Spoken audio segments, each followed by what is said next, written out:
Dieu fidèle, tu ne changes pas.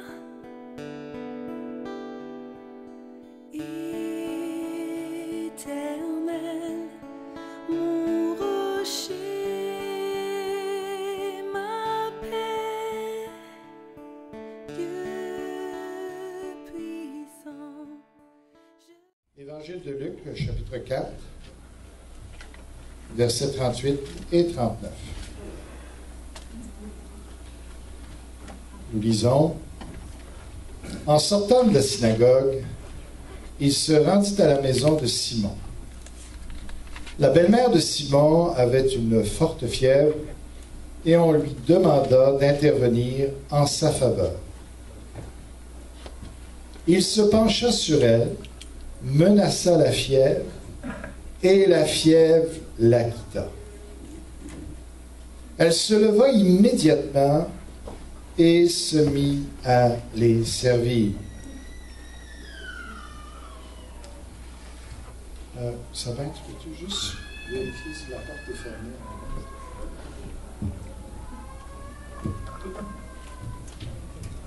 Alors, on va aller dans la prière pour le message. Tendre Père, te prie encore une fois d'ouvrir nos yeux, les yeux de notre esprit, pour qu'on puisse saisir au-delà de juste des mots, mais d'entendre ce que tu veux nous dire ce matin, Seigneur.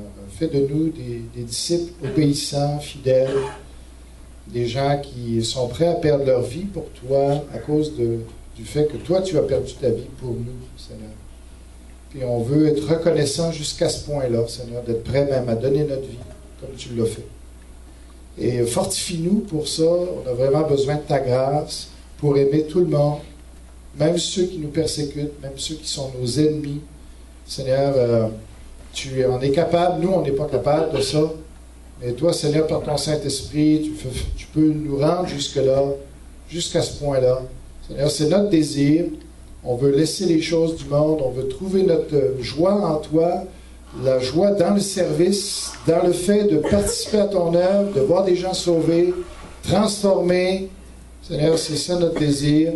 Équipe-nous, fortifie-nous. C'est ton esprit qui fait la différence dans nos vies. Alors, merci, Seigneur. Utilise ma bouche ce matin pour vraiment parler à tes enfants, les encourager, les aider et les guider aussi dans leur marche avec toi. Alors, viens bénir ce message. Seigneur, enlève toute distraction, que vraiment on puisse se centrer sur ce que tu veux faire dans nos vies ce matin. Au nom de Jésus-Christ. Amen. Amen. Alors, je suis certain que depuis que vous êtes ici à l'Église, que vous avez compris que la vie chrétienne, ça ne se limite pas au dimanche matin, ça ne se limite pas, évidemment, à un culte, mais qu'il y a bien d'autres choses à faire, que ça implique bien plus que ça. Et c'est pour ça que vous avez commencé à travailler dans toutes sortes de ministères, soit même à participer aux agapés, parce que vous avez compris que la communion fraternelle, de resserrer nos liens, des fois peut-être que ça peut moins nous intéresser, le menu n'est peut-être pas celui qu'on voudrait, etc. Mais on a compris qu'on investit dans des personnes, que c'est pas juste manger une soupe, c'est pas juste manger un repas, c'est qu'avant tout, on veut bâtir l'unité dans l'Église et on a compris que c'est important, puis ça pour ça, même des fois si on se sent pas bien ou quoi, pour bâtir cette unité dans l'Église, on a investi comme ça. Et alors, il y en a beaucoup qui ont compris ça. Il y en a qui ont compris ça dans les réunions de prière, qui voient que la vie chrétienne, c'est important de s'engager dans la prière, prier les uns pour les autres. Alors, ça, c'est une autre façon. D'autres l'ont compris en prenant des cours, en cherchant à se former, en prenant un ministère dans l'Église, une fonction dans l'Église, ou que ce soit servir à la chaudronnée, ou faire même du bénévolat. Alors, il y a toutes sortes de façons que vous avez intégrées dans votre vie. Vous avez compris que finalement, la vie chrétienne, ça se répartit sur toute la semaine, puis c'est toute notre vie qui est impliquée. Et c'est très bien comme ça. Donc, le message de ce matin se veut une tape dans le dos, finalement. Un encouragement pour vous de « c'est bien, continuons, allons de l'avant, améliorons-nous toujours par la grâce de Dieu à faire de plus en plus ». C'est ce que je veux souligner au travers de ce passage. 2 versets du Nouveau Testament. On peut facilement passer à côté, par-dessus. on peut les regarder, probablement qu'on a fait souvent, de lire ces versets-là, puis sans trop remarquer en quoi ça nous touchait et tout ça. Alors, mais une chose est sûre, c'est que l'évangéliste Jean, l'apôtre Jean aussi, nous dit que si on avait dû écrire tout ce que Jésus a fait et dit, eh bien, toutes les bibliothèques du monde entier ne pourraient pas contenir toutes ces paroles, tous ces enseignements. J'imagine que c'est une hyperbole, mais quand même, ça veut dire que Jésus a été extrêmement prolifique, qu'il a enseigné énormément de choses, et que dans la Bible, finalement, ce que nous avons dans les évangiles, ce n'est qu'un résumé de son ministère, même pas de sa vie, parce que vous avez remarqué comme moi qu'on parle à peu près pas de sa vie jusqu'à... C'est pas une biographie, les évangiles, ça vise son ministère particulièrement, et ça nous donne quelques détails de qu'est-ce qu'il a emmené là, qui il est. Alors, c'est un résumé, et ce qu'on a là, finalement, c'est ce que le Saint-Esprit a voulu nous laisser comme l'essentiel de son ministère. Alors, c'est dans cette optique-là qu'il faut arriver à ces deux versets-là, dans tout ce que le Saint-Esprit aurait pu dire, dans tout ce qu'il aurait pu prendre de la vie de Jésus et de ses enseignements, il a cru bon prendre ces deux versets-là et les inclure.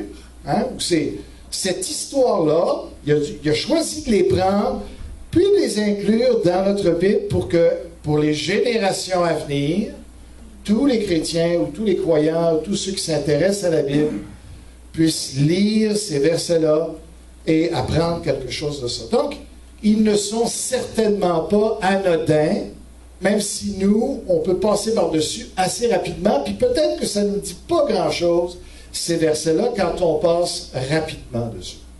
Mais une chose est sûre, c'est que Dieu avait quelque chose à nous dire à l'aide de ces versets-là, et c'est ce qu'on veut regarder un peu ce matin. J'ai donné comme titre « Jésus aime les belles-mères ». Alors, j'imagine que ça vous a fait sourire. Si vous avez pris votre bulletin, vous avez regardé ça et dit « Jésus aime les belles-mères ». Parce que, pour nous, on le sait, notre société, il y a tout un tas d'affaires qui circulent sur les belles-mères. Alors, généralement, dans notre société, ils ont le dos large, comme on dit, les belles-mères, et puis on les a accusés de beaucoup de maux. Ils ne sont pas toujours très bien vus, les belles-mères. Alors d'ailleurs, vous vous rappelez toutes les blagues qui ont circulé, peut-être vous ne vous rappelez pas de toutes, mais peut-être vous vous rappelez de celle-ci, qu'on a sur les autos. Des fois, c'est marqué sur la valise en arrière, c'est-à-dire « Frappe fort! Ma belle-mère est dans le coffre! » Vous avez entendu celle-là? Alors, ça se peut que... Alors, je ne sais pas si Jésus, en écrivant ces versets-là, a eu pitié des belles-mères, et qui a cru bon un peu de restaurer leur renommée ou leur réputation. Okay? Et qui a voulu encourager, il a peut-être trouvé que les belles-mères, finalement, à travers l'histoire, ils faisaient pitié, ces pauvres belles-mères-là. Fait qu'on va leur donner quelques versets, au moins qui vont les encourager, que Jésus aime les belles-mères. Est-ce que c'est sur ça que je veux parler ce matin, sur que Jésus aime les belles-mères? Peut-être vous seriez déçus. Non, c'est pas ce que je veux souligner en priorité, malgré que je pense que c'est la vérité. Mais en regardant attentivement ces versets-là, on découvre de nombreuses vérités qu'on échappe facilement. Alors, moi, j'ai remarqué 9 vérités ou leçons qu'on peut trouver au travers de ces versets, sur lesquels j'aurais pu choisir d'élaborer. Mais je vais pas élaborer sur chacune, mais voici, je vais juste vous donner un petit peu ce que ce passage-là nous enseigne. D'abord, remarquez les mots « en sortant de la synagogue ». Alors, moi, ce que ça a retenu mon attention, je me suis dit « Hey, wow! » Quand j'ai lu ça, c'est « en sortant de l'Église ». Alors, ici, cette vérité-là nous montre qu'est-ce qu'on fait après l'Église. Qu'est-ce qu'on fait quand on sort de l'Église? Alors, c'est intéressant comme réflexion de dire, c'est quoi ma vie chrétienne après l'Église? Alors, on va élaborer un petit peu sur ce point-là et sur d'autres points en même temps. Une deuxième vérité qu'on voit, c'est une insistance sur le mariage. Vous avez remarqué que ça dit la belle-mère de Simon. Alors, j'aurais pu développer sur l'importance du mariage, que ce verset-là montre que le mariage est une belle chose, parce que tu n'as pas de belle-mère vraiment si tu n'es pas marié. D'accord? Tu en as peut-être plusieurs, mais tu n'en as pas une. Alors, une troisième vérité qu'on peut remarquer ici, c'est que des fois, on peut avoir l'impression que le Seigneur n'est pas trop pour l'argent et pour avoir des biens matériels. On peut avoir gagné l'impression que si on est chrétien, il faut se dépouiller de tout et tout ça. Mais c'est intéressant simplement de remarquer ces mots-là. La maison de Simon. Okay. Donc, il n'avait pas tout vendu, n'est-ce pas? Il était en train de suivre le Seigneur, mais il avait quand même sa maison. Ce qui peut nous garder des fois d'exagérer les principes de renoncement à soi et tout ça.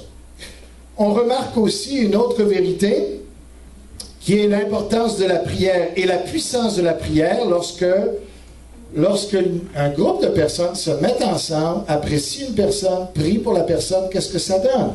Parce que ça dit, par exemple, ils ont dit, on lui demanda d'intervenir en sa faveur. Alors, on voit ici, finalement, ils ont prié Jésus. Et donc, ici, on peut faire une analyse de qu'est-ce que ça donne quand plusieurs personnes, par amour, se réunissent pour prier pour une autre personne qui est dans le besoin. On peut élaborer sur ce point-là aussi. J'aurais pu souligner cette vérité-là ce matin. Il y en a une autre moi, m'a touché aussi, c'est simplement les mots « il se pencha sur elle ». Juste si on arrête ça, si on sort ça du contexte, quelle affection. Est-ce que c'est pas touchant?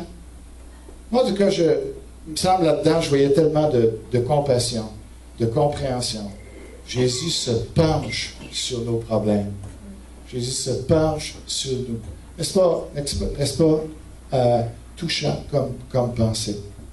Une autre leçon qu'on peut retirer, ça dit il menaça la fièvre et la fièvre le quitta.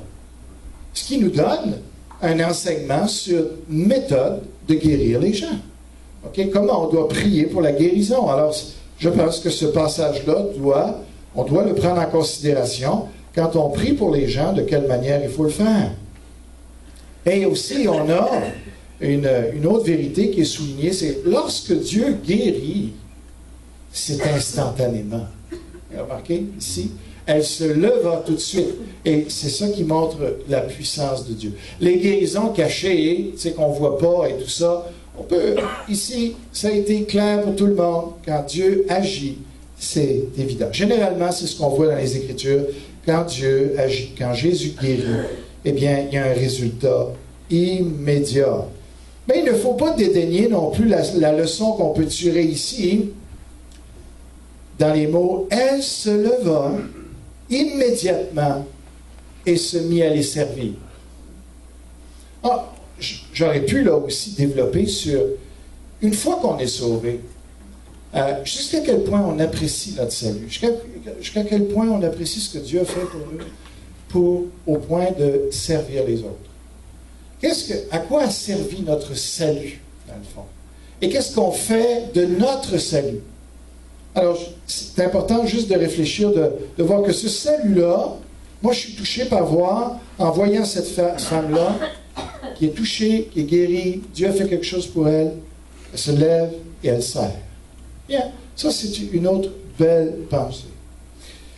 Aussi, neuvième vérité, quand on réfléchit sur la fièvre, eh bien, Luc, ici, qui est un médecin, se distingue un peu de Matthieu puis de Marc. Il ajoute un détail, une fièvre extrême, une fièvre violente. Il est le seul qui avait remarqué que, c'était du 40 degrés. Tu sais. Et la pauvre madame était vraiment, là, elle était très, très affaiblie. Et qu'est-ce que la fièvre, quand on s'arrête? La fièvre, c'est pas une maladie. La fièvre, c'est un symptôme. La fièvre, c'est un système d'alarme. C'est que ça te dit qu'il y a quelque chose qui ne va pas à l'intérieur. Ça dit plus que ça. Ça dit il y a un combat à l'intérieur. Okay? Il y a un ennemi qui est en train d'attaquer l'intégrité intérieure de ton corps. Et il y en a qui se défendent et que finalement, le mécanisme est là pour réagir et tout ça, pour régulariser la température. C'est une espèce de thermostat interne qui est là, qui monte la température pour permettre ce combat-là, mais en même temps qui contrôle que la température n'aille pas au-delà d'un certain degré. Donc, c'est assez subtil, mais ça nous montre quoi? Ça nous montre que finalement, quand Jésus a guéri cette personne-là, il a guéri l'intérieur de cette personne-là. Il a guéri les combats internes de cette personne-là. Alors, voyez-vous, là où j'en viens avec ça, c'est que, bon, ici, c'est physique. Il a guéri le problème qu'il y avait, le combat contre les bactéries, les globules blancs, et je ne sais pas quoi encore. OK? C'est ça ici qui est impliqué. Mais c'est quand on pousse la pensée un peu plus loin, on parle de tous les combats, finalement. Est-ce que Jésus est capable de guérir ce qui... Puis on voit la fièvre, on voit le stress. Hier, j'étais en train de lire justement un livre sur le stress qui tue les gens. Et le stress, c'est la fièvre des combats intérieurs. Voyez-vous? Et est-ce que Dieu peut nous guérir de notre stress? Est-ce qu'il peut guérir nos luttes intérieures? Quelles sont-elles, ces luttes intérieures? Est-ce que Dieu a la puissance de faire cela? Évidemment que oui.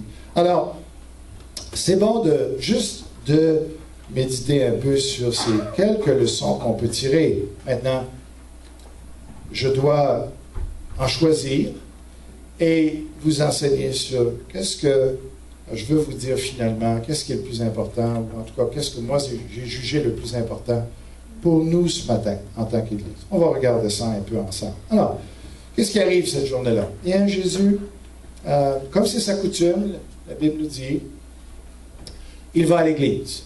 C'est le samedi pour eux. Et j'imagine qu'ici, ça se passe le matin. Alors, qu'est-ce que Jésus a fait ce matin-là? Alors, ça nous dit dans les versets un peu avant, au verset, par exemple, verset 31, ça dit, il descendit à Capernaum, ville de la Galilée, et il les enseignait le jour du sabbat. On était frappés par son enseignement, car il parlait avec autorité. Alors, cette journée-là, Jésus, quand il va à l'église, premièrement, il va pas juste là pour recevoir. Et puis ça, je pense que c'est une autre leçon à apprendre. Jésus, quand il va à l'église, il y a un ministère à donner. Okay? Et il va enseigner. Il va prendre l'autorité. Non seulement juste de se lever, puis de... Tu sais, écoutez, je sais qui je suis, et là, vous allez écouter parce que ce que j'ai à vous dire, ça mérite que vous m'écoutiez. Tu sais. Il est l'autorité suprême. Tu sais.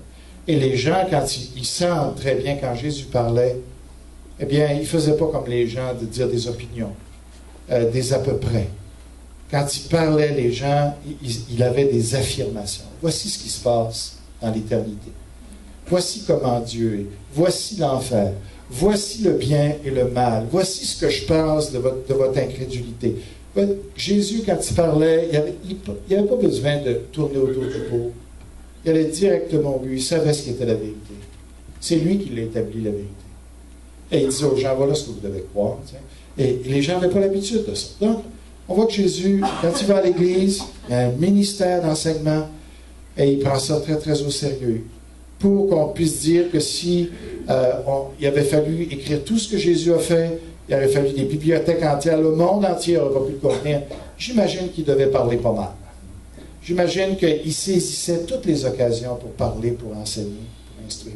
Et cette journée-là, eh bien, il a guéri, comme on a vu la semaine passée, il a guéri un démoniaque, quelqu'un qui avait un démon, qui était affligé par un démon. Donc, il a eu un ministère de délivrance pour cette personne-là. Et ça, c'est le matin. Et là, on arrive à notre récit d'aujourd'hui, qui commence en sortant de la synagogue. Hein?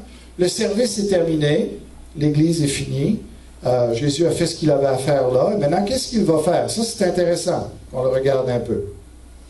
Vous allez remarquer que Jésus, ici, il ne reçoit pas d'invitation. En tout cas, le texte ne nous dit pas, aucun des évangiles nous dit qu'il a reçu une invitation pour aller chez quelqu'un. Il va chez quelqu'un. Il prend l'initiative d'aller chez Pierre. Probablement que c'était la meilleure place à aller. Bon, moi, je suis allé à Capernaum. Il y a une maison qui s'appelle la maison de Pierre, qui n'est pas très loin de la synagogue. Je suis allé à cette maison-là. Regardez ça, c'est pas très grand. Si c'est celle-là, parce que bon, selon la tradition, c'est cette maison. Et puis, alors, elle n'est pas loin de la synagogue. Donc, je comprends que Jésus soit allé là. Et puis, la synagogue, ils l'ont... Probablement que c'est celle qui était là du temps de Jésus, qu'ils ont restaurée, puis qu'on peut aller la visiter. Aujourd'hui, ben, c'est rien d'extraordinaire, parce que c'est des blocs de pierre mis ensemble, puis tu sais, je veux dire, il n'y a plus de mobilier là, puis bon. Puis... Alors, mais la maison n'était pas loin, donc ça peut être une raison pourquoi Jésus s'est dirigé là, mais il n'y a pas seulement ça. C'est que c'était vraiment le meilleur endroit pour aller, pour continuer le ministère d'enseignement qu'il donnait. Pourquoi? Bien parce que chez lui, Jésus avait aussi sa demeure, et on sait que ses frères, et même sa mère, particulièrement ses frères, ne croyaient pas en lui. Avait beaucoup de difficultés avec son ministère, voulaient l'arrêter. Donc, ce n'était pas l'endroit pour aller enseigner tellement ces disciples-là. Aller ailleurs, peut-être, mais certainement que le meilleur endroit, c'est chez Pierre. Pourquoi? Parce que c'est la maison de Pierre et d'André. Les deux sont des disciples. Donc, et c'est la maison de Pierre. Donc, c'est sa propriété. Il n'y a pas personne qui va venir lui dire ce qu'il faut faire dans cette maison-là. Donc, Jésus, à cet endroit, a toute liberté de faire le ministère qu'il a envie de faire. Et il va là. Et c'est intentionnellement qu'il va chez Pierre et il mène le groupe. Donc, tous les gens qui étaient là cette journée-là, qui ont sorti de la synagogue, qui voulaient le suivre, quand ils ont sorti, ils ont tous suivi Jésus. Et Jésus savait où il s'en allait. Puis il y avait des raisons pourquoi il s'en allait à cette maison-là. Maintenant, le texte ne nous dit pas qu'il allait là pour guérir la belle-mère. Il semble que quand il a su que la belle-mère était malade, il était à l'intérieur de la maison. On l'a informé que la belle-mère était malade et c'est là qu'il a pris connaissance. Donc, dans cette journée-là, quand il est allé après l'église à la maison de Pierre, c'était pas pour guérir quelqu'un. C'était pour quoi faire? Bien, certainement qu'il voulait les enseigner encore, mais il voulait tout simplement manger. Et oui, Jésus mange. Ça lui arrivait. Alors, c'est important. Pourquoi je peux dire qu'il allait là pour manger? Bien, parce que la première chose que la petite dame elle a fait quand elle a été guérie, c'est qu'elle s'est mise à les servir. Qu'est-ce que vous pensez qu'était le service? C'était pour leur donner à manger, fort probablement. Donc, Jésus avait faim. Et puis, c'était après l'église, on va manger ensemble, et puis il va, et il va en profiter pour enseigner en même temps. Et c'était la meilleure place pour lui d'enseigner ses disciples, c'est autour d'un repas, très informel, mais combien enrichissant. Donc, il y avait cette dynamique-là. Et là, il arrive, et en plus de ça, il y a un ministère de guérison qu'il peut faire. Donc, on l'informe qu'il y a une dame qui est là, qui est dans le besoin, la belle-mère de Pierre.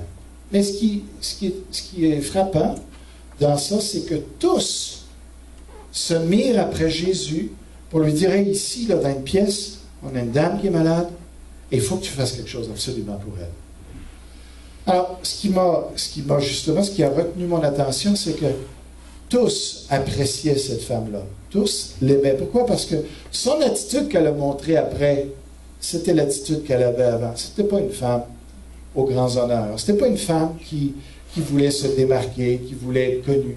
Non, c'était une vraie femme de Dieu. Les femmes comme Dieu les aime. Effacées, qui sert dans l'humilité et lui remarque ces femmes-là. Et elle était appréciée. Vous ne verrez jamais son nom dans un dictionnaire. Elle n'avait pas de statut, cette femme-là. Mais tout le monde voulait que Dieu fasse quelque chose pour elle, parce qu'elle était appréciée. Et Jésus allait certainement pas passer à côté. C'est une femme qu'il appréciait, je suis certain, d'une manière particulière à cause de cette humilité qu'il avait. qu'elle avait. Alors, qu'est-ce que Jésus a fait à ce moment-là? Eh bien, il y a 4 choses que Jésus fait ici qu'il faut prendre note. D'abord, il s'approche d'elle. Pas compliqué. Deuxièmement, il se penche sur elle. Troisièmement, il va ordonner à la fièvre de quitter comme si c'était une personne à qui il parlait. Remarquez ça? C'est drôle, hein? Mais je ne pense pas que Jésus s'attende à ce que les bactéries comprennent ce qu'il allait dire. Je ne pense pas que Jésus est en train de se fier sur la compréhension des bactéries du message qu'il est en train de donner. Je ne pense pas qu'il s'attendait à la coopération des bactéries. Tout simplement. Alors pourquoi il a parlé alors? Bien, pas pour qu'elle comprenne, mais parce que la parole de Dieu, c'est ça qui est puissant. Cette parole qui allait sortir de sa bouche, c'est la même parole qui a créé l'univers. Et Jésus, quand il parlait, les choses se faisaient. Alors, il fallait qu'il manifeste cette autorité-là. Et c'est pour ça qu'il a parlé. Pour lui, c'était parler, c'était la chose est faite. Alors, il a pris autorité tout simplement sur ça. Et pour nous, est-ce qu'on peut développer cet aspect-là dans notre ministère? De parler avec autorité? De parler par la parole de Dieu pour que Dieu agisse.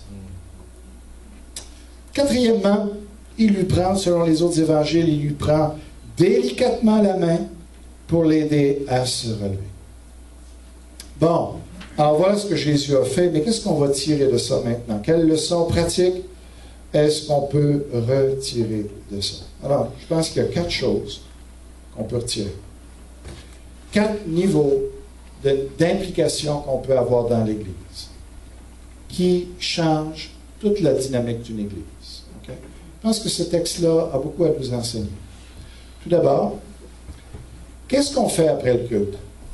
Qu'est-ce qu'on fait dans notre semaine? Jésus n'est pas resté dans son coin. Okay? Il n'est pas allé s'asseoir sous un figuier. Jésus n'avait pas de problème avec la sieste. Il devait prendre des siestes de temps en temps. Que c'est donc bon de prendre une sieste le dimanche après-midi. Hein? C'est presque une tradition. Chez les chrétiens, on fait la sieste le dimanche après-midi. Sauf ceux qui vont faire du skidoo. Alors, c'est ça. Alors, mais qu'est-ce qu'il faut faire après le culte? Ça, c'est bon. Jésus n'a pas... Vous avez noté la chose? Jésus n'a pas pris son bord. Il ne s'est pas isolé. Il a voulu rester avec ses disciples. Alors, si on veut suivre l'exemple de Jésus, je pense qu'il y a des choses qu'on doit retirer là-dedans aussi. Est-ce qu'on a compris l'importance de la communion fraternelle? Est-ce qu'on a compris l'importance d'être ensemble? Vous savez, la plupart du temps, quand on ne se tient pas ensemble, on fait des mauvaises choses. Souvent, on va faire des mauvaises choses dans l'isolement. Vrai ou pas? Vous allez remarquer que Dieu nous a donné un moyen de nous préserver du péché. Des mauvaises choses de ce monde. En nous donnant la communion fraternelle, puis en apprenant à prendre connaissance les uns des autres, voir l'expérience des autres. Ça, je pense que les meilleurs moments, les activités les plus plaisantes qu'on peut avoir, c'est lorsqu'on est avec des frères et sœurs, puis qu'il y a un amour véritable entre eux. On est-tu bien? Moi, je l'expérimente de plus en plus, et c'est vraiment toute une bénédiction qu'on doit exploiter. OK? Donc, il n'y a pas juste... la vie chrétienne ne se termine pas avec le culte du dimanche. Il faut resserrer nos liens. Bon, ça c'est le premier niveau d'interaction qu'on peut avoir dans l'Église. Et il y en a qui, comme vous avez déjà entendu, il y a des gens pour nous dire, ça manque d'amour. Je trouve que les gens ne m'appellent pas assez. OK, vrai. Alors, ma réponse immédiatement maintenant, dire, bon, qu'est-ce que tu vas faire avec ça? Comment toi, tu peux monter le thermostat de l'Église? N'attends pas que les gens viennent vers toi. Toi, si tu te plains que tu n'as pas de visite, regarde, il y a une solution très facile avec ça. Va visiter les gens. Tu sais, Jésus ne s'est même pas invité cette journée-là. Il a pris l'initiative. Entre frères et sœurs, on n'a pas toujours besoin d'avoir une invitation. On peut aller, et puis on a des très beaux moments en ce moment-là. Tu sais, s'il y a un frère, puis d'ailleurs, il faudrait qu'on ait cette optique-là, que si un frère, mettons, est dans l'ennui, dans des luttes, on ne veut pas le voir tomber dans les mauvaises choses. S'il est triste, s'il se sent isolé, puis qu'à un moment donné, il décide d'arriver comme ça, comme un cheveu sur la soupe, comme on dit, chez nous, est-ce qu'on... Tu aurais pu appeler. C'est ça la première remarque qu'on va dire? Tu aurais pu appeler? Je pense que on peut... Est-ce qu'on peut s'attendre à plus de la part de frères et sœurs? T'sais? Dans le monde, les familles, ça n'a pas les mêmes critères que pour des étrangers, n'est-ce pas? Mais il faut intégrer cette vérité-là qu'on est la famille de Dieu. Donc, il faut vivre en conséquence de ça. Okay? Donc, et ça va nous préserver beaucoup. C'est beau prier pour les frères, pour pas qu'ils tombent dans le péché, ou pas qu'ils continuent avec leurs esclavages et des choses comme ça. Mais c'est bien. Mais il y a de l'accueil aussi qui va le préserver. Ça. Deuxième niveau, que ça nous montre d'interaction et d'implication qu'on peut avoir. Qu'est-ce qu'on fait avec nos malades? Qu'est-ce qu'on fait avec ceux dans l'Église qui ont un besoin? Parce que quand on sort dans l'Église, on dit, bon, ça y est, alors c'est quoi mes projets? Hein? Ah, ben oui, ça, je vais aller faire ça, ça, je vais faire ça. Ah, ça va être le fun, ça, j'ai le goût de ça, je vais regarder ça. Puis... Est-ce que c'est comme ça qu'on pense? On sort de l'Église, puis on dit, bon, où est-ce qu'il y a du ministère à faire? Après tout, on a perdu notre vie, n'est-ce pas? C'est toute une pensée différente. Jésus, quand il est sorti de la synagogue, ce journée-là, il n'a pas dit, ouf, on détache le vêtement, on enlève la cravate, on s'étire sur le lazy boy, on va loin faire. Je ne dis pas que tout ça est mauvais nécessairement, mais ce n'était pas l'attitude de Jésus. Alors lui, il a pris de continuer à faire du ministère auprès des gens. Je ne sais peut-être pas nécessairement le dimanche, mais il y a des gens qui sont malades dans notre Église. Il y a des gens qui sont dans le besoin, qui ne sont pas là, qui s'absentent depuis un certain temps. Ce n'est pas toujours juste au pasteur d'aller les voir. Chacun de nous, on a un rôle à jouer là-dedans. Il faut remarquer ceux qui ne viennent pas, ceux qu'on entend dire que ça ne va pas bien. Hey, pourquoi on ne va pas les voir? N'est-ce pas? Jésus ici nous donne l'exemple. Troisième niveau d'implication. De plus en plus, ça va loin, n'est-ce pas? Jésus se penche sur les personnes. Ça, c'est intéressant. Il ne va pas juste là pour parler de tout et de rien, juste avoir du bon temps, ce qui est bien, juste avoir du bon temps, mais se pencher, c'est se concentrer. C'est de s'appliquer, qu'est-ce que l'autre vit? C'est de prendre le temps d'écouter, de ressentir, d'avoir de la compassion, de comprendre la situation, de saisir le problème, pas nécessairement pour donner des grandes solutions, mais juste que la personne sente qu'on l'écoute et on l'aime et on se préoccupe d'elle. Dans notre société, c'est un combat terrible. De faire des choses qui sont si simples. Dans cette société-là, c'était beaucoup plus facile. Nous, il faut qu'on décroche de plein de choses pour en arriver là, bien sûr. Et en tout cas, que Dieu nous aide dans ça. Et la quatrième des choses, qui est l'implication ultime ici, c'est la prière. La prière avec autorité. Est-ce qu'on est prêt à avoir un ministère de prière pour les gens qui souffrent dans notre Église? On a perçu la fièvre, on a vu leur stress, on a vu leur inquiétude, on a vu leur combat, et on sait qu'il se passe quelque chose. On ne comprend pas nécessairement tout ce qui se passe, mais on sait, par le comportement, on sait qu'il y a un combat à l'interne.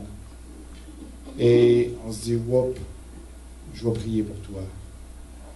Je vais prier que Dieu intervienne à l'interne de toi, que Dieu apaise tes craintes, que Dieu apaise tes combats, que Dieu vienne te donner la solution à l'interne. Vous voyez qu'on a tout un ministère à avoir. Si on veut être comme Jésus-Christ, on a tout un ministère à avoir. Donc, ça ne suffit pas d'être ici dimanche matin. Ça ici, l'Église, c'est une rampe de lancement pour la vraie vie chrétienne.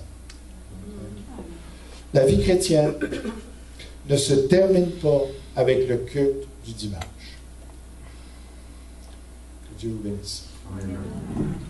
Seigneur, que tu accompagnes chacun et puis que chacun de nous, sans que ce soit un fardeau, que chacun de nous, on puisse saisir là-dedans quelque chose pour qu'on puisse améliorer la condition de nos frères et sœurs. Dans le nom de Jésus. Amen.